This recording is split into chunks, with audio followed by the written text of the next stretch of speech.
Well, I very much hope you enjoyed that session. Our next session is going to pick up a number of themes that we have consistently again heard about over the course of our 11/11 broadcasting, which is there is all this data that's being thrown off every single touch point that we now have clearly on our online journeys as consumers, but increasingly more on our offline journeys as well. We've spoken quite a lot over the course of the last few days about the interrelationship between online and offline. And this morning in our live from China session, AKQA team, I think very eloquently talked about some of the loyalty schemes and programs that have been developed in order to be able to capture more customer data inside brands, environments, and the relationship that I'm sure that's also going to have between their offline businesses as well as their online businesses.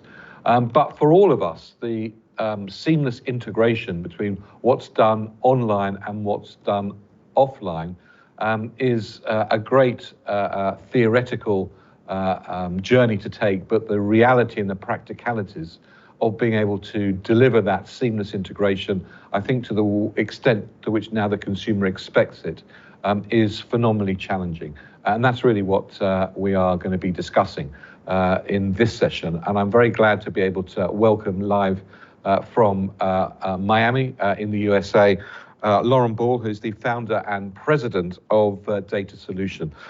Loren, thank you very much indeed for joining us. It's very early in Miami, so thanks for getting up early for us. Loren, maybe the best thing to start, if you can talk a little bit about Data Solutions and the types of problems that you are engaged with in this sort of online-offline integration. Sure, thanks, David. So my name is Loren Ball. I'm president and founder of Data Solutions, and our company was built around helping retail customers, logistics customers, take advantage of new technologies. However, the issue that we run into with our customers is that most of their technologies are not new. So what we have seen is that customers want to take advantage of cloud platforms or new software platforms, and what we have to help them do is take that data from their existing systems and move it through onto these new platforms. However, these systems that we're integrating with are not designed to be in a position to use these cloud platforms easily. So I think the biggest challenge we face is educating our customers on the best way to take advantage of these platforms. Now, it sort of started at its most basic, which is we all, as consumers now, have sort of bought into their, I was going to say vision, but I suppose experience is probably a better word from a customer perspective, of this sort of seamless online-offline integration, that our data seamlessly flows from one to the other. What we do in one part of the customer journey is reflected in another. That's a great experience for the consumer. How difficult is it from a technology perspective, and as you say, probably the most important thing, linking technologies that retailers currently have with some of the newer technologies they need to operate in this virtual and e-commerce world? How difficult it is to actually pull off a seamless integration of the two? So the customers that we have, their data is siloed in many different places. They have inventory systems, point of sale systems, retailing systems, costing systems, planning systems, demand system, forecasting, transportation systems. And to give a seamless integration is extremely difficult because these systems were not designed to talk to each other in real time. Most of the applications are batch-oriented, end-of-day processing, sending data from one system to another system. And the challenge that we face is what is the actual value of the data in the system throughout this life cycle. how much how much product do we have in inventory? Where is that product located? What time of day do we need to start the process for shipping? How do we handle pricing changes? How do we add new products to the system? And the real challenge, I think, is that supply chain does not stop. Right? There's many touch points in these systems, and their applications were designed to run in batch mode in a lot of cases. Yet, online retail does not have a batch concept. Right? There is no off time. So the challenges we've had with our customers is to find a window to not only move data through the systems, but also understand how can we move them towards near real-time application processing as opposed to these batch windows that they're familiar with. Loren, perhaps you could just explain a little bit about, I suppose, the fundamental difference between what you describe as a batch process and something in real time. Sure. So the systems that we deal with, a lot of them are legacy applications, and these applications were designed to do one thing, and they do them very well. For example, let's say you have an inventory system which needs to track what you have in your warehouse. So you will get in the picks for the day, you'll process the picks, you'll load the trucks, and you'll distribute the products. However, that is the end of day for that particular warehouse. That would be considered a batch window. From that point forward, that data moves from the warehousing systems on into the logistics applications, ERP systems, demand and fulfillment systems. However, these batch windows that we were familiar with in the past no longer exist because the retailers expect this distribution to be 24 hours a day. So how do we move large volumes of data at the end of day into the next application without stopping the processing of new orders coming into the system? So what we try to do with our customers is have them understand that there can be pre-processing done. So the batch window, let's say at 9 p.m. at night, they are not going to enter any more orders into the system. What we try to do is we start pre-processing the orders to get them into a position so that they can be then caught up, for lack of a better word, into the warehousing system, as an example. So. Now, you mentioned the word legacy systems. I think I've been hearing people talk about legacy systems for, 20, 30 years. Why do we still have legacy systems at the heart of most retailers outside of China? It's funny, I think back to year 2K, and everyone thought when we got through year 2K, right, with the problem with year 2K was really that we used to try to save space, right? Storage was at a premium, memory was at a premium. These systems were designed to minimize the amount of data that we stored. However, Joshie, Loren, there are probably many people watching this that weren't were young children in the year 2K. So maybe you could explain a little bit about year 2K problems that we went through. We still got the pain of doing all of that, and the costs, frankly. The apocalypse is what we used to call it. So what happened was we used to store dates, the year, as a 2-digit number. So 1999 was 99, and year 2000 was 00. So what would happen, these systems were designed to calculate duration of time from the previous date to the current date. And the fear in all applications, whether it was retail or financial or trading applications, was that when these systems switched over to the new 2-digit year of 00, they would all no longer process because the date was now in the past. And again, it was because we tried to save space. So we literally built systems for years using a 2-digit year. So what we had to do is go back and literally expand these date fields in all of our applications. And it was very common practice to use a 2-digit year.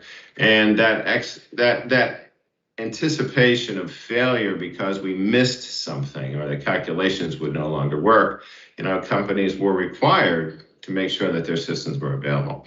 Now, you would think when we did that transformation of the date, we would also modernize these systems. However, the goal at the time was to fix the problem, not modernize the systems. So there are still many customers who have legacy applications, quite honestly, the same applications in some case, or the systems have not undergone a transformation or replacement yet. Now, why hasn't this happened? Well, first of all, these applications work, right? They do what they were supposed to do. They do it consistently. And the businesses have grown around these applications doing exactly what they say they were supposed to do. When customers try to talk about replacement of a system, there's several challenges they face. First of all, the technology that was being used is no longer, let's say, currently used. So they lack the expertise to understand what these systems do internally. The businesses who built these applications may no longer be part of their company any longer, right? They may not have the same people involved.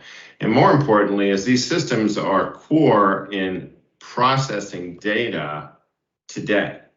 So to say I'm going to replace my transportation system, or I'm going to replace my warehousing system or my ERP system is not as easy as trying to go and say I'm just going to replace one small component in a larger ecosystem. So when we talk about legacy system replacement or transformation, why do they still exist? Is they, like I said, they do their job and they do it well. And what we try to understand is, what do those systems do today? What new technologies exist to take advantage of a new platform? And how do we move away from these legacy systems into these new platforms? Now, I mean, in a sense, the reason to discuss this is that in a legacy system world, in a batch processing world, in a sense, not a great deal is done in real time. In a e-commerce 24-hour, 7 retail operation, you require everything to be done in real time. So how are these two things being fused together at the moment in order to create a seamless online, offline experience for the customer? It's very difficult. And what some of the challenges, like you said, are that these batch processes run based on time of day, right? End of process, right? Closing of stores, right? Opening of stores. Yet in an online world, there is no such concept. So one challenge that we try to solve with this is we try to create a persistence of data. So in a batch window or a batch process, you take data, you validate, process, and move the data through an application. And then you can also have rejects, right? You may have to reprocess data. You may have to replay data.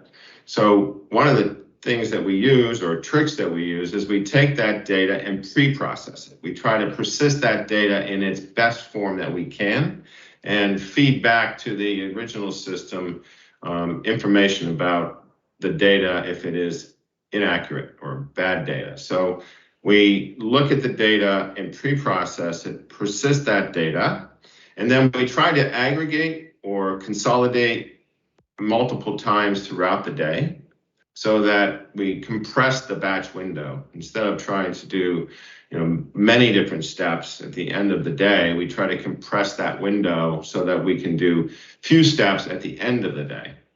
Another thing we try to introduce is this concept of an object moving through a technology platform. An object can be a product, it can be a sale, it can be a consumer.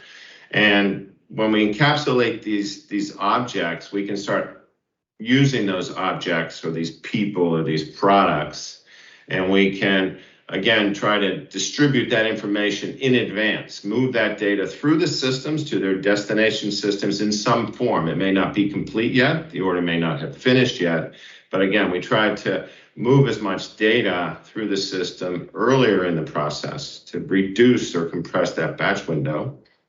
And I think the final thing is the legacy systems.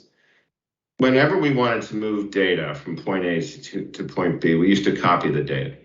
So we would maybe take a million transactions and we would distribute it to 4 other systems. And that would be 4 million transactions moving through the system, because now we've duplicated the data many times. And not only that, in a lot of cases, we moved all the data to all the systems. So another thing that we try to accomplish with our customers is to reduce the amount of data that we push through the systems. We try not to duplicate the data.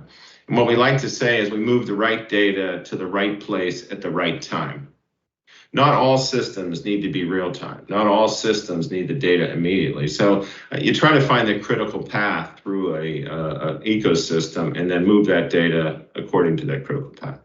Now, one of the things that is vital in an always-on retail e-commerce environment is to get your demand forecasting correct. So you have the right products at the right place in the right locations, so the customer can get it.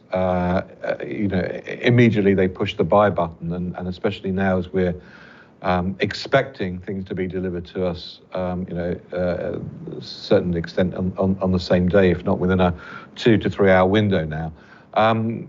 How difficult is it for these systems to be predictive of demand, especially in the, again, as we've been hearing about the last few days, the logistical constrained world that we're in at the moment? It's funny, our demand forecasting systems historically were pretty stable, right? You could look back a year ago and try to predict the demand that you had then and then move that forward into an estimate of your demand this year. With COVID, that demand is in some cases unusable, but in other cases reliable. So when COVID first started, some of our customers used to say, we're going to ignore the last 3 months of sales, and we're going to use sales that happened years ago, actually, because there was no way to determine whether that forecast from current data is reliable in future demand. However, as that demand increased within COVID through online purchasing, decision was made to take into account the demand that they now have. So that was a huge change in concept, right? Everyone thought that the demand would be reduced during COVID. In fact, the demand, especially online retailers, obviously, that demand was increased. So that's one area that was a big challenge, was trying to predict the future. Another thing that comes into play is artificial intelligence, right? The AI platforms that are now becoming more common in demand prediction, not only look at current demand, they try to look at things that are happening in the world, weather, pandemics, things that are happening in a particular area. And this demand forecasting can now take into account almost real-time information that's coming from a variety of sources, whether it's news sources or financial systems, et cetera. Then the brick and mortar demand has reduced during this time frame, but the online demand has increased. So how do you go about trying to merge those two things together and try to predict where your sales are going to come from? One of the things that we've seen also is that the point of sale systems that operate for our customers are, again, back to a batch process when a store closes, and that data comes in at the end of the day, yet online retail has obviously been reducing the inventory all day long. So now you have this challenge of how do you meet the fulfillment of the retailers, brick and mortar stores, given the fact that your inventory in the distribution centers could have been reduced from online sales. So now we get into this interplay between how do you distribute to brick and mortar stores, but also fulfill online orders. Well, Loren, thank you very much indeed. I think you've given us a really good perspective, especially when we go to our technology departments and teams and say, can you just sort that out? And maybe they come back and say, it's not as easy as all that. Maybe there's some reality in the fact that it's not as easy as all that. But clearly from a consumer perspective, these challenges need to be addressed because we as consumers are demanding and will probably be voting with our wallets with retailers that give us a very seamless experience, both online and offline, and give us the ability to purchase things on the basis of having the best data available for us to make those decisions. It's been a pleasure. Thank you very much indeed. As I say, thanks very much for getting up so early in Miami for us. But Loren Ball, the founder and president of Data Solutions, thank you very much indeed for joining. Thank you, David. Enjoyed it.